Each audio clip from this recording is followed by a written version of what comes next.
Hello, and welcome to the Joy of Cooking podcast. Each week, we set the table for a discussion about recipes and stories from the authors of The Joy of Cooking, kitchen victories and misadventures, and most importantly, what we are cooking and eating right now. We're glad you've joined us at the table today. I'm Shannon Larson, home cook, ardent Joy of Cooking user and fan, and shrimp chip enthusiast. I'm Megan Scott, co-author of the 2019 edition of Joy of Cooking. I'm a food editor by day and avoider of dish duty by night, and I am officially out of room for new cookbooks. I'm John Becker, fourth-generation co-author and steward of The Joy of Cooking, America's oldest family-run cookbook. I think airlines have potentially ruined Biscoff cookies forever for me, and I am beginning to become a big fan of using razor blades in the kitchen. That's a mysterious... I know, but I completely agree with you on the Biscoff thing.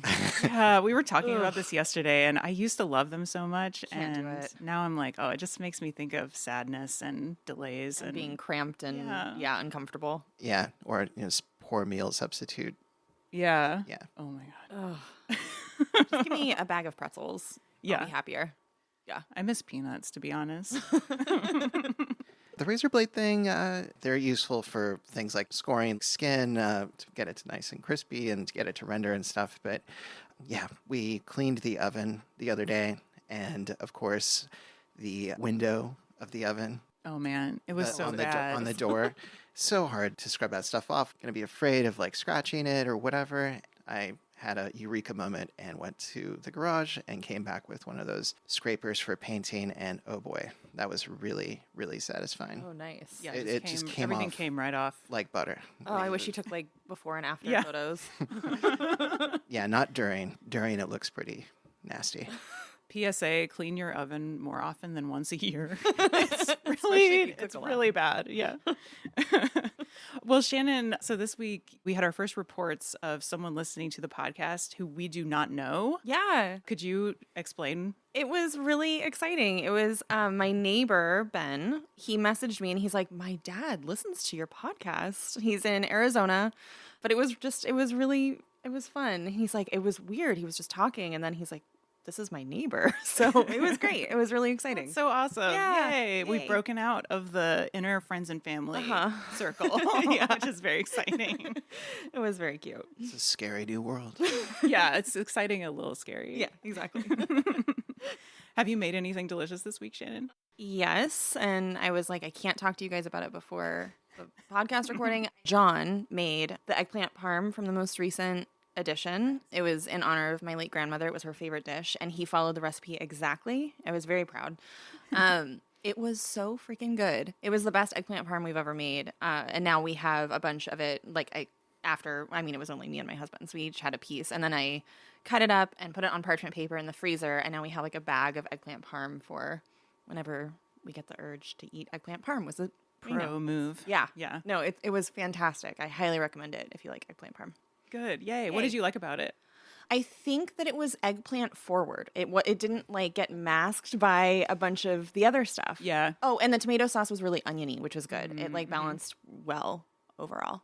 Yum. Why are you laughing about the eggplant? Oh, no reason. Eggplant, first time it's ever been mentioned on this podcast. We never talk about I this. know. No, it's one of those recipes. I mean, you can scale it, but it's hard. Don't scale it. Yeah, Just it's hard to freeze it. justify. Yeah. And now we have like lunch options and stuff. And I cut some pieces bigger so that we can just like share those pieces, and then some pieces smaller if we want an individual piece. Smart. Yeah. I'm trying.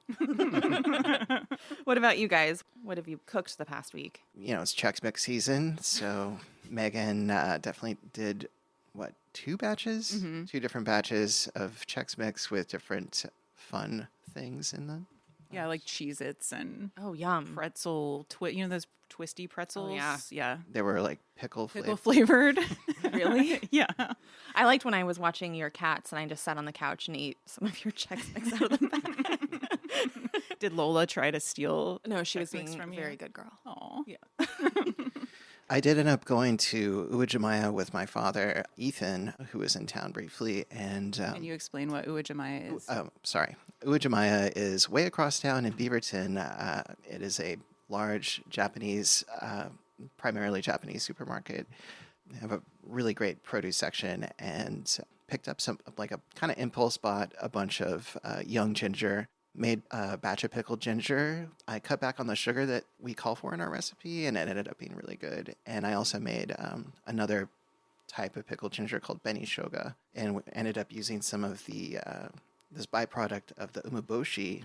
You explain what umeboshi. Yeah, so we're getting in the weeds, but so over the summer we made I can't remember if we've talked about this already on the show, but we made a big batch of umeboshi, which are like preserved, salted little ume plums. It's like a Japanese plum. They're super small. You pick them when they're still green, and then you salt them. You basically brine them, and the salt pulls out liquid from the plums, which turns into this deep, it turns to purple because you add purple shiso at a certain point in the process, but it pulls out this really beautiful purple brine that's really sour because the plums are super sour. And so John used the brine from the plums to make the ginger. So it's kind of like how that type of pickled ginger is traditionally made. Saltier and punchier than the pickled ginger you get with sushi. Yeah, you get with sushi. Yeah. But yeah, and then that led to katsu curry because Beni Shoga is like one of those things you usually serve with. Yeah, I love Japanese curry in the wintertime. It's like the coziest comfort food ever. It's so good. So good. All right, well, now I'm going to introduce our guest for the show today. We'd love to welcome Diane Morgan to the show. Diane is a James Beard award-winning cookbook author, writer, and teacher. She's written, I think, something like 20 cookbooks. Diane, you can correct me, but welcome to the show. It's so nice to have you. It's nice to be here and nice to hear you all talking about food, which might sound like a weird thing for me to say, but we moved in September 3rd from our house of 41 years and my dream kitchen to be closer to our daughter and grandkiddos and son-in-law over in Vancouver, Washington. And we are renovating this house. I was going to ask you about that because I know you moved recently, and like, how are you dealing with do you have a kitchen? How are you dealing with maybe not having a kitchen? So we have this really nice laundry room, and we're making it work. I have one portable induction burner. I have a microwave, a toaster oven, and my goodness, needed espresso maker. And we have a grill, and the grill's saving us. Mm. It's been interesting to figure this out. I kind of wish I had time to post more than I do because I've come up with some things. I'm like, oh, here's what to cook when you don't have a kitchen. Ooh, can you tell us though? I can. So we still go to the farmer's market, the Portland Farmer's Market every Saturday that It's open, and unless we're out of town.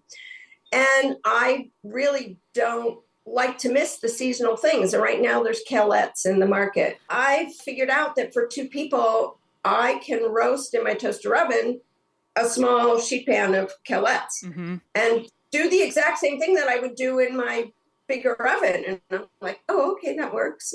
You know, now we're putting like roasting sweet potatoes on the grill. And well, we've always roasted baby new potatoes on the grill on the upper rack, but there's more things going out there, like broccolini that I might have done on a sheet pan is going out on the grill. And so it's kind of just made me a little more flexible. And for Christmas, I always make these Christmas pecans. Couldn't do it this year because I don't have an oven. And I could have done it at my daughter's, but it just got complicated. But I did want to make rugula, which we all love. And so I borrowed my daughter's food processor, brought it over here, cleared the counter, made 3 batches of dough, and then refrigerated it. And then the next day, kind of did a production and just had all the filling stuff ready.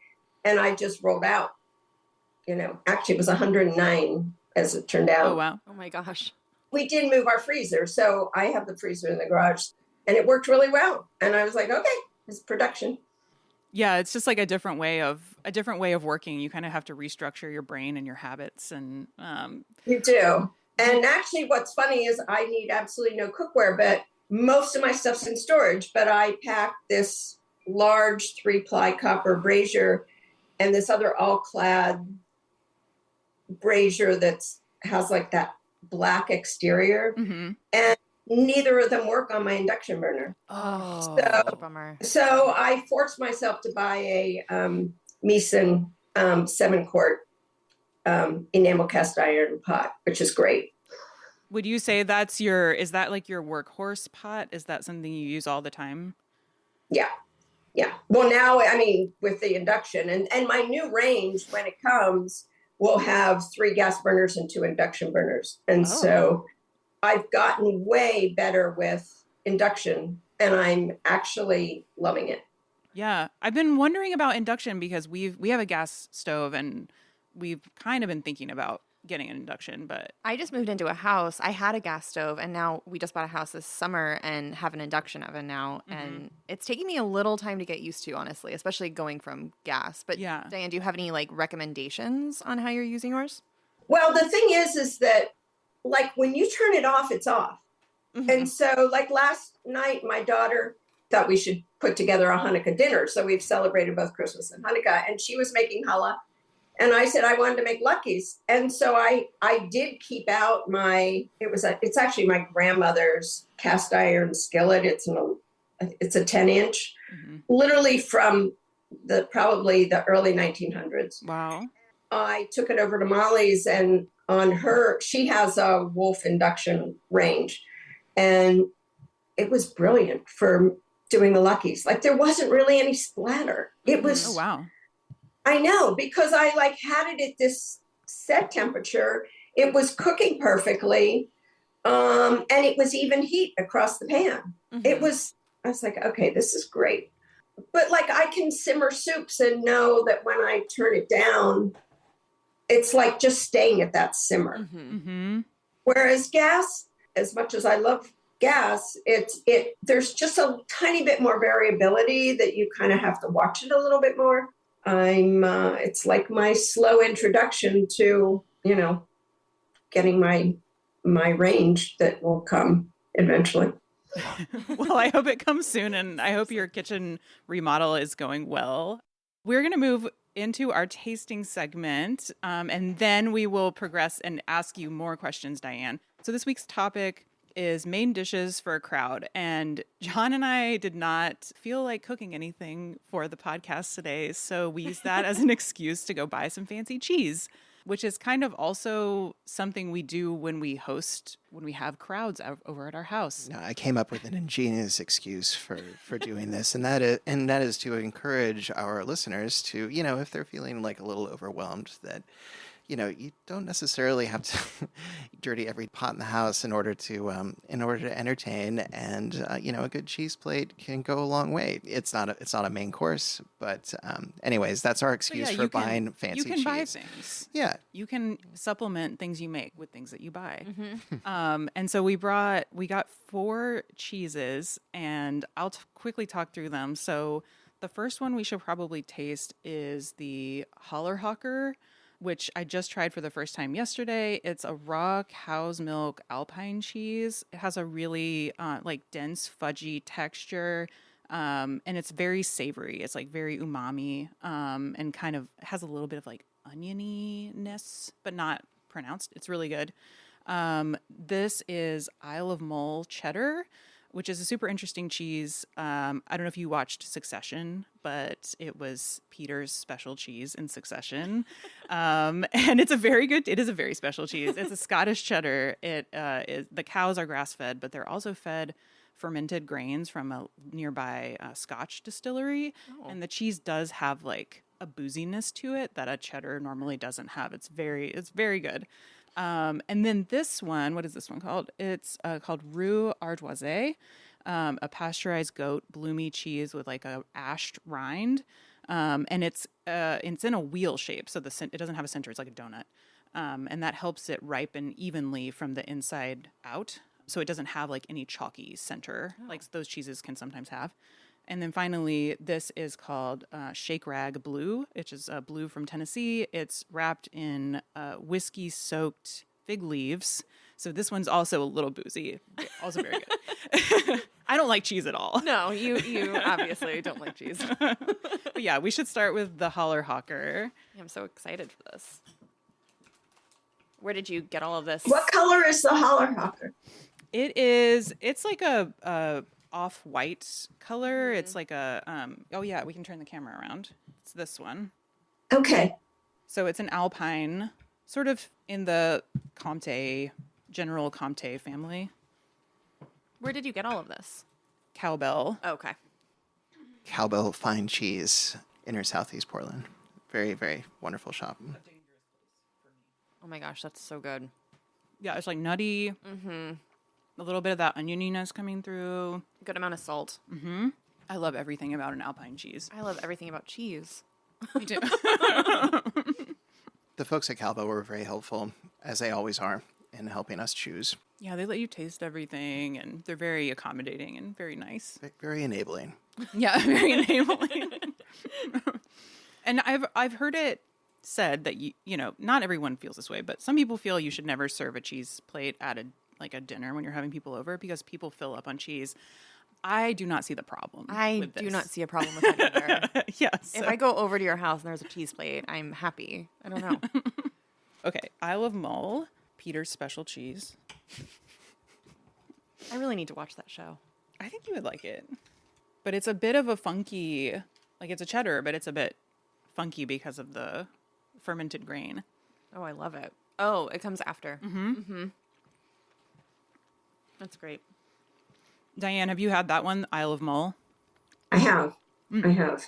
I'm really sorry that I did not join you all. I know. I wish we had some cheese for you. Okay. And this one you really need bread for, the roux ardoise. Is that what it is? Ardoise? Did I say that right? Okay. I think so.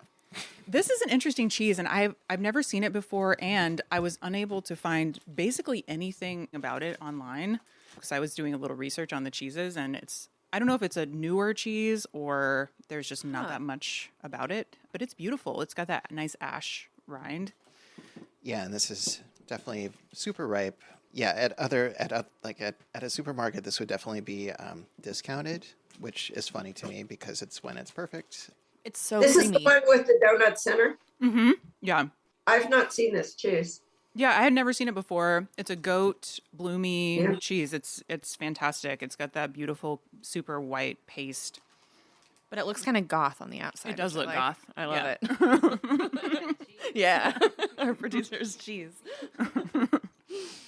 That's And great. Finally, we have the Shakerag Blue, which I think is a very nice name for a cheese.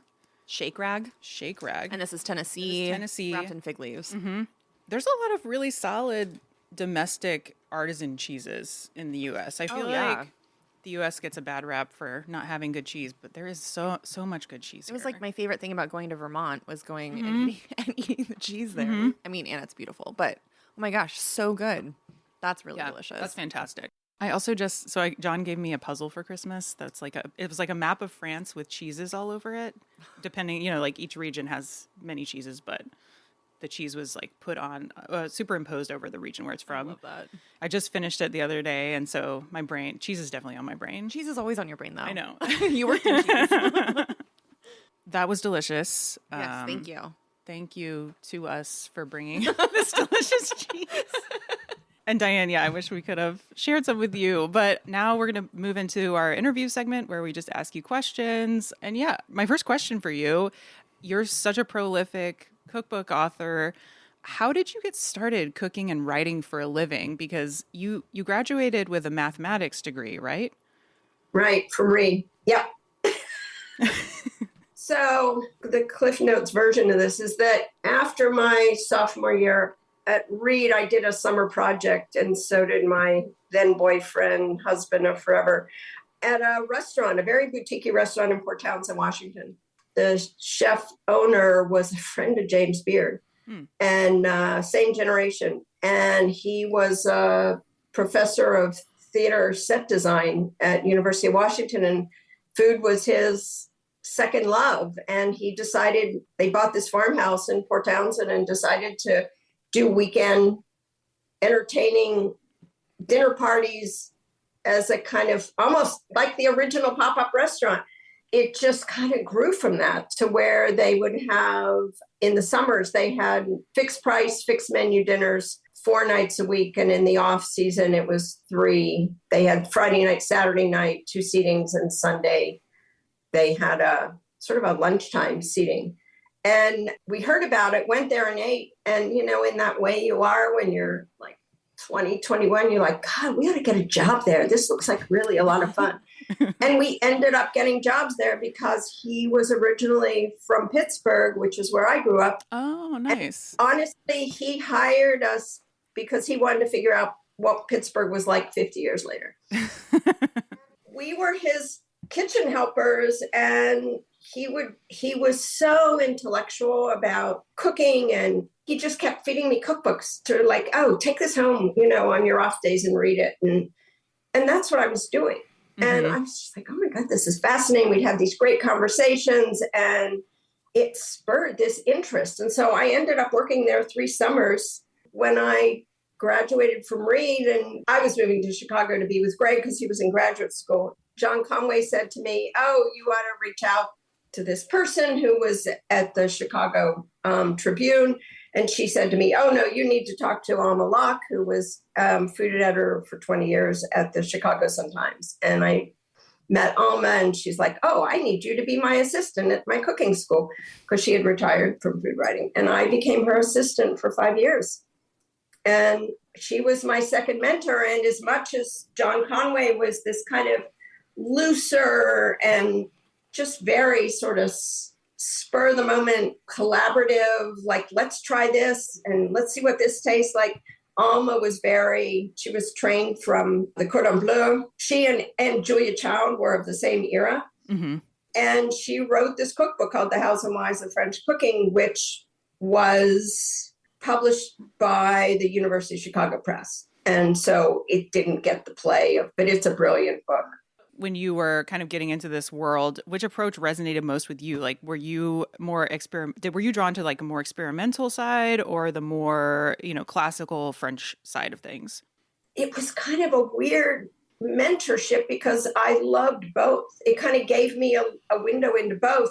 But you'll appreciate that the first time I chopped onions for Alma, she's like, I don't know what that is, but put it in a Ziploc bag, and I'll take it home for stock, and let me show you how to dice it. And so it was always that. It was like, I'd peel an apple, and she'd go, okay, save all the peelings because you've left so much flesh on the skin that I'm going to make jelly.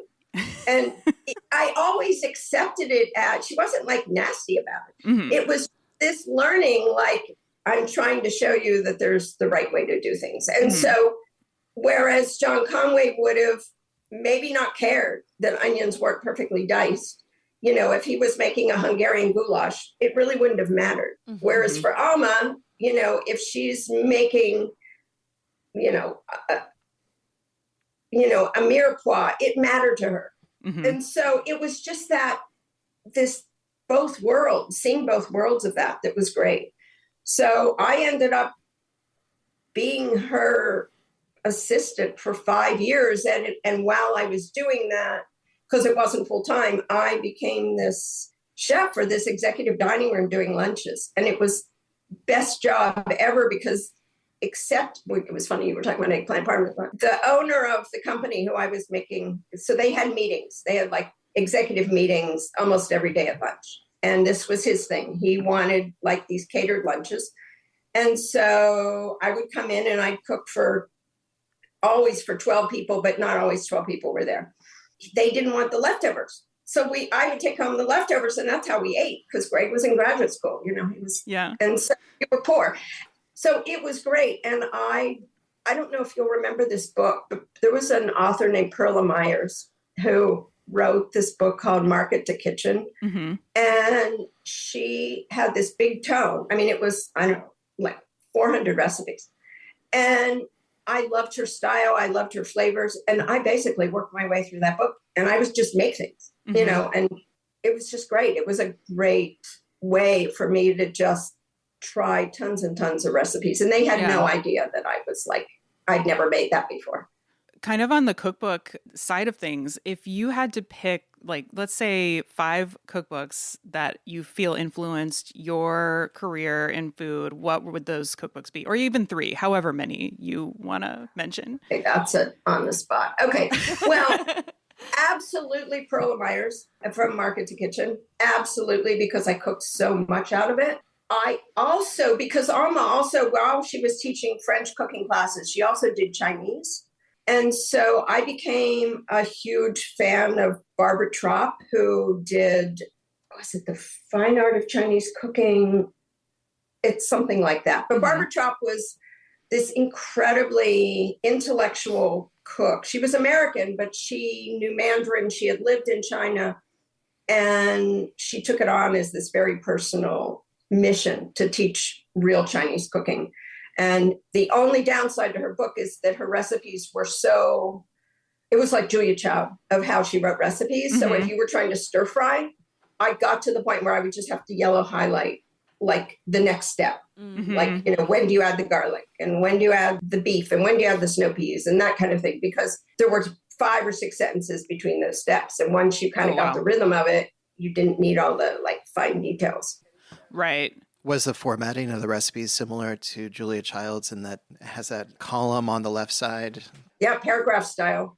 I did a lot of Chinese early on, just influenced by Alma, and did a lot of French.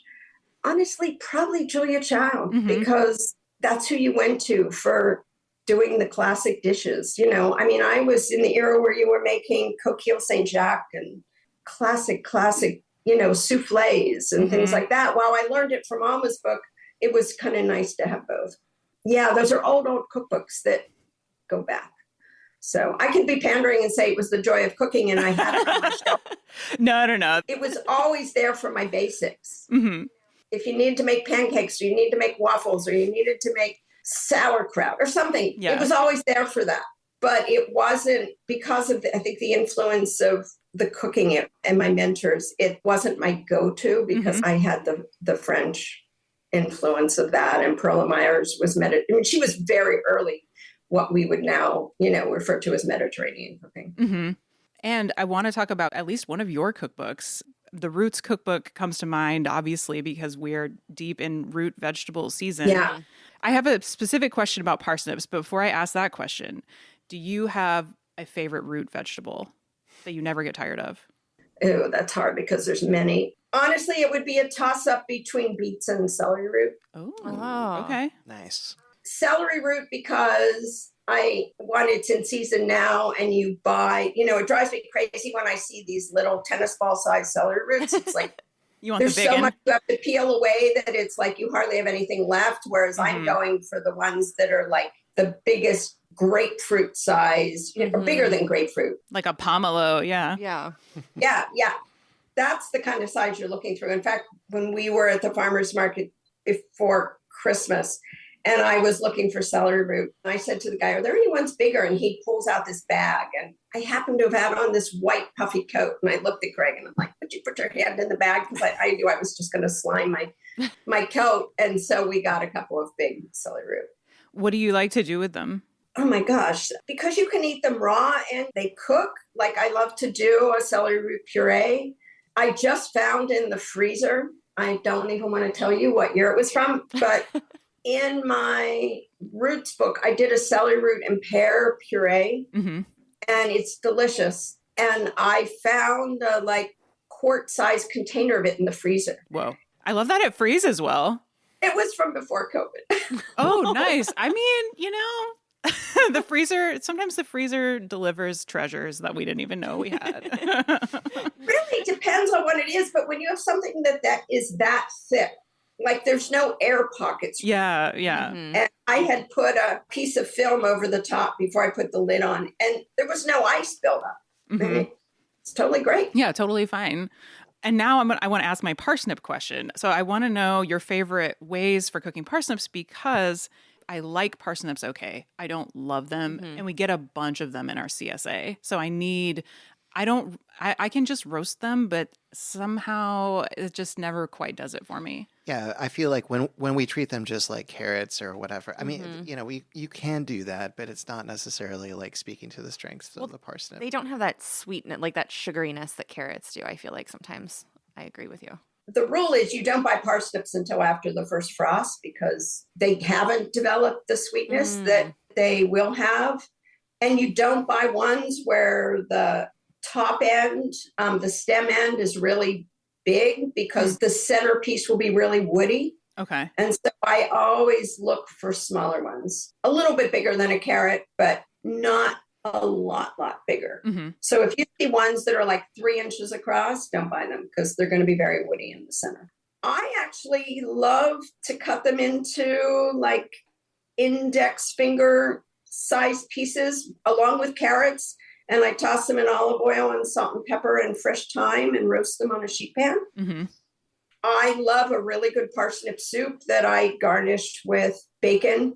And one of my favorite things that I did in the Roots book is I made a parsnip cake, like a carrot cake, but substituted parsnips. Oh, okay. That sounds promising. It's so good and it's pretty. And I decided when I did the cake, it's a cream cheese frosting with it. And I just put the cream cheese between the layers and on top, but not the sides. So it just comes out a little bit more rustic looking. Nice. And that seems like it would be a good parsnips. I'm thinking of, there are these muffins that I make sometimes that have, I think they're called Morning Glory muffins or something. They have grated carrot in them. I think parsnips seem like they would be a good stand-in for carrots in those. Absolutely. Absolutely. They work. It's like a one-on-one substitution. Yeah. Okay. Cool. I'm getting so more think ideas. If you can go sweet with them. Yeah. Yeah. Okay. One more question for you, Diane. You've been doing this a long time. Do you have any advice for like newer, less experienced cooks to help them either give them strength to cook another dinner or just advice that you've picked up over your years of cooking? So is this with cooking or writing? For cooking. I would say cooking. Yeah.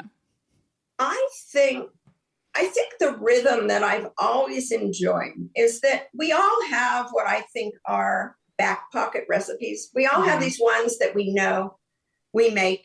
And I think it is great to keep those in rotation and like maybe 2 or 3 times a week, depending on your schedule, is that you just do something new because it always spurs something that maybe it just wasn't what you were thinking about. And I think it's like how you can slowly expand your repertoire. But, I know right now making something that generates leftovers for me is brilliant because we don't have a kitchen. And so if it's a night where all I have to do is put 2 bowls of a salmon chowder in the microwave, that's great. Or my green curry salmon, that's great. It's like easy to do. And I'm not in this mode right now unless I go to my daughter's, but it's just fun to just like, whether you pin something or print off something from websites or dog ear cookbooks or whatever, but just to keep doing something new often. And maybe even have a Sunday project day where you're cooking something bigger that just allows you to learn something else. I learned something yesterday. I was making Luckies and I saw this. Someone used one of those reusable mesh produce bags that you buy that, you use instead of filling plastic bags. You take a clean one and that's what I squeezed out my Luckies. Oh, okay. And I'm like, friggin' brilliant. It wasn't cheesecloth. It wasn't a towel that they say, oh yeah, you just soak it in and it'll be clean. It never is clean. There's always this like brownish ring to it. But this was amazing. I just grated the potatoes and onions and put them in that and squeezed it out and you can really get it squeezed out. That's a really good trick. And I'm not original to that. I'm not taking credit. I'm just telling you it really worked. It was great. Diane, before we move on to the next segment, where can listeners follow you? I am on Instagram at Diane Morgan Cooks. My Instagram is not regular. I pop in a lot more regularly when we travel just because it's fun. I thought I would pop in more with this remodel and I'm going to try to because I think it's just such an interesting process. Yeah, we want some process pics. Yeah, I definitely want to see that stove. Yeah.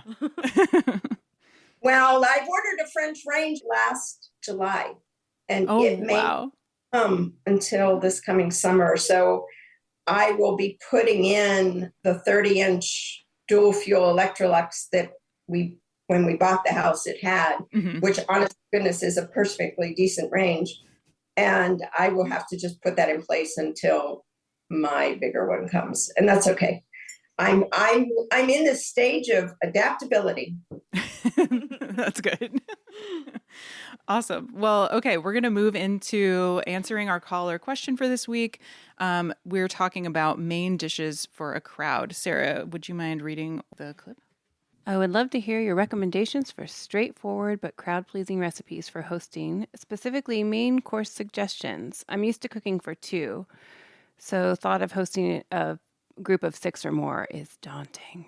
Yeah, that's very relatable. Yeah. And I would say we were talking about this topic, and really our strategy is make something that can be basically totally made ahead of time. Yep. Yeah.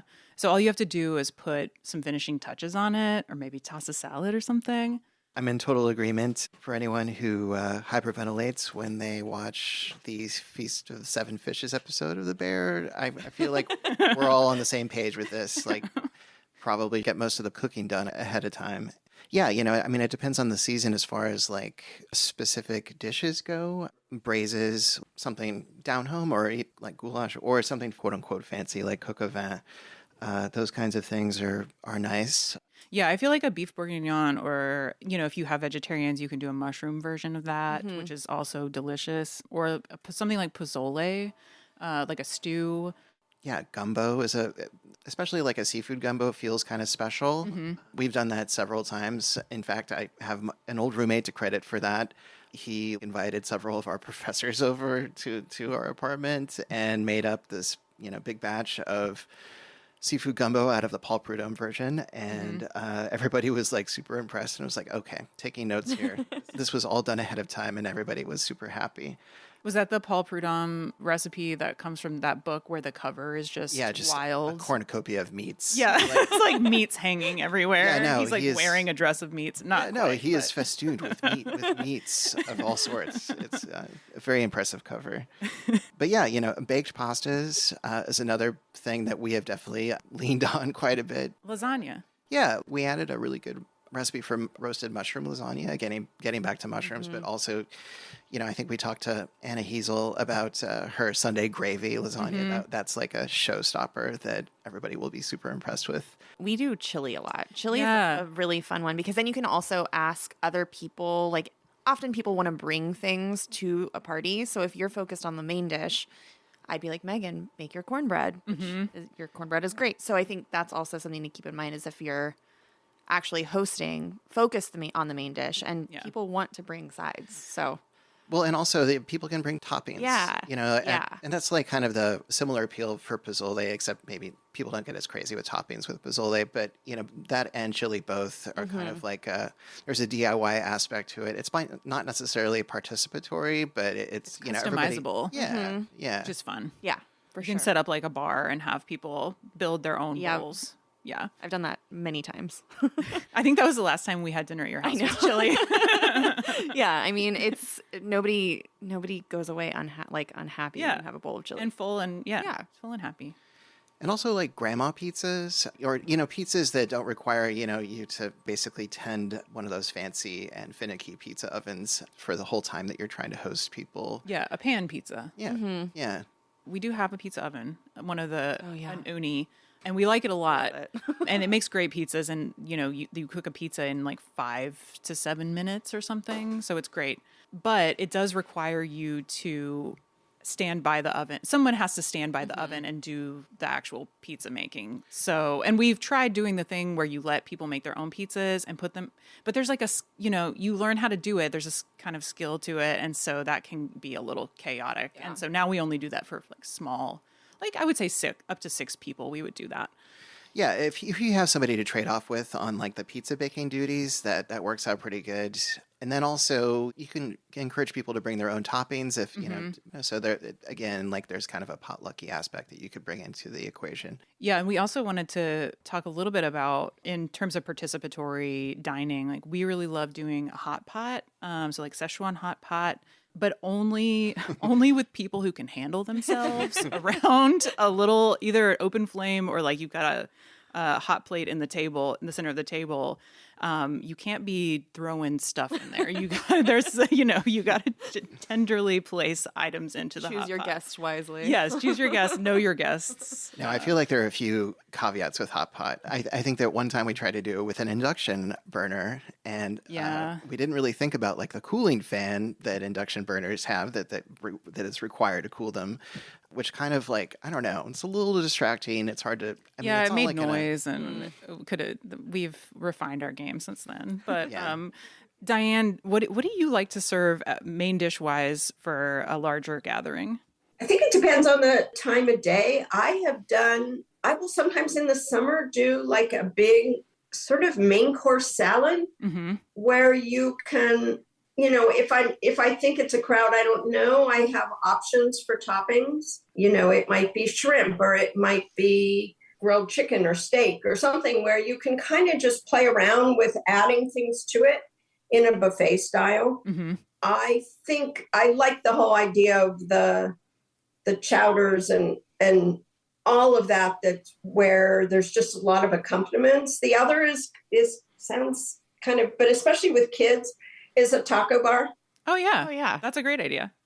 Where you just have lots of fillings and toppings and people can just pick and choose. And it's so easy because it works for vegans and vegetarians and carnivores. I mean, it's a pretty easy, and my daughter has done like taco nights with her 2 and 5-year-old, because not that the 2-year-old is going through a little buffet line, but he can point, but it's just because they're so picky. Yeah. One thing and one likes the other, and you just have a whole table full of stuff. And so that works pretty well. And that's a nice way for kids too to still have choices rather than, sitting a plate in front of them and saying eat it. They Some can, ownership. Yeah, they can add toppings or choose what they want. That's fun. But, when I've done for adult crowds I once did this. It's like, I think back on some of these things I did. It was like I did this party for 22 people and it was a dinner, and I made Hungarian goulash, and oh my God, everyone loved it. And I don't think people, if you had asked them if they like Hungarian goulash, they would have said, oh, I don't know. And it's super delicious. And it was really easier to serve in these shallow bowls. And so it's just a fork. Like you think about either you're using a spoon or a fork and you're standing around, and it totally worked. Okay, goulash has been mentioned several times, and that means we have to make it. Yeah. The other thing that's been successful for me, and it is fun to do for just a small group, but is risotto. Oh, yeah. I love risotto. I've never made it for a group, though. I always get in my head about the right texture for it, and I feel like it turns out better if it's made in a slightly smaller batch. But obviously, restaurants do it all the time, so I don't know. Yeah, and actually, one of the things that happened before I got my bigger pan is I was making risotto and realizing that that's when I figured out that my pot that I thought was the risotto pot that I use didn't work on induction. And I needed to go to this flat scan pan, and it worked. And I'm like, oh, okay. I hadn't thought about making risotto in a flat pan. Yeah, the evaporation would be a little different. So you'd have to add stock maybe a little bit faster or more stock. And more stock getting reduced more means probably a tastier risotto. So it surprised me. And you're right. Actually, I hadn't really thought about the reduction aspect of it, but you're absolutely right. If you have a topic, ingredient, or joy story to share, call our hotline at 503-395-8858. Leave us a message or send us a text. We'd love to hear from you. Next week's topic comes from our caller. Well, we have one quick question before we get into next week's topic. This is just a quick one that I know you guys can answer that will help some listeners. So it says, hi, I've loved Joy of Cooking for 4 decades. I really loved the iPad app when it came out, but it doesn't seem available for the new iPad. Is it no longer available? Loved making menus with it, learning about ingredients, and just having it easily fit on the table while cooking. Thanks for the podcast. Looking forward to new episodes. Beth. Well, it's very sweet. We're proud of that app. We worked pretty hard on it for several years. It actually was like one of the things that really prepared us for putting together the 2019 edition. Shout out to the people we did it with, James and Kim. Very sad that it's only available for the 2006 edition. But if you purchased it, it's no longer for sale. But if you have purchased it, you can just go into the App Store and then you go to where the list of purchased apps. and you should be able to download it no problem. And it does work with, last time I checked, the latest version of iOS, and I feel like it's going to continue to. Well, thanks for answering Beth's question. And I just want to encourage our listeners to call and leave your voicemails so we can hear your voice instead of mine. But most of our messages have been coming in with text, which is totally great. You can keep doing that, but also feel free to leave us a voicemail. So here is our question that will give us our topic for next week, which is, my brother gifts me his homebrew every year. I'm not a big beer drinker. Any good recipes that call for homebrew? I love that. Awesome. I look forward to answering that next week. What's everybody doing this week? What are you looking forward to? I'm making chili. I thought New Year's Eve dinner would be, we're staying in. And so I just thought a pot of chili sounded kind of comforting and nice. And we'll probably go to sleep at like 10. Yeah. You know, as it should be. Watch some old Twilight Zone episodes, go to sleep. That's what we do. We're having a few people over on New Year's Day. Including myself. Yeah, I'm so including you. I'm going to just make all the Southern good luck foods. So collard greens, cornbread. I haven't decided if I'm doing black-eyed peas or field peas yet. Ooh. That is I don't know if field TBD. peas has a good luck tradition associated with it, though, so I think we might I feel like they're similar enough. You know what? If we say they're good luck, Yeah, it's good. there you go. And there will probably be some kind of it won't be in the food because I don't know who eats pork and who doesn't, but some kind of a pork thing Yeah. on the side that people can add if they want. But yeah, I'm looking forward to that. I don't know why I don't make Southern food more. I don't know why either. I think it's because when I go home, it's what I look forward to eating when I go home and visit my family, but I maybe just don't make it as much for myself. I like it when other people make it for me. Yeah. Nah, I get I that. see. The responsibility is mine. I get it. What about you, Diane? Anything you're looking forward to this week, cooking or eating wise? Absolutely. I have no idea. Greg and I usually stay in for New Year's Eve. Mhm. A couple times we've done early dinners out, but you've kind of got me spurred on the cheese thing. I mean, honestly, if we had a plate of cheese and some charcuterie and a nice glass of wine, and Yeah. I would be really content. So see, that's the perfect thing. Without a kitchen, you can make a Yes. great meal. Mhm. Absolutely. I ate so much when I studied abroad in France. So many meals were just cheese and bread and like Oh, yeah. cheap wine. Oh, so good. Yeah. Thanks for listening to the Joy of Cooking podcast. Before we go, show some love for your favorite podcast by leaving us a review on Apple Podcasts and iTunes. Follow us on Instagram at The Joy of Cooking. Stay tuned for next week, where we'll tackle cooking with homebrewed beer. Call in with questions, hopes, history, or where you find joy in the kitchen. Our number is 503-395-8858. That's 503-395-8858. And we could not do this without our fantastic team at the Joy of Creation Production House. Thank you to Dave Dresky, our production coordinator, Haley Bowers, our audio engineer, and Sarah Marshall, our producer.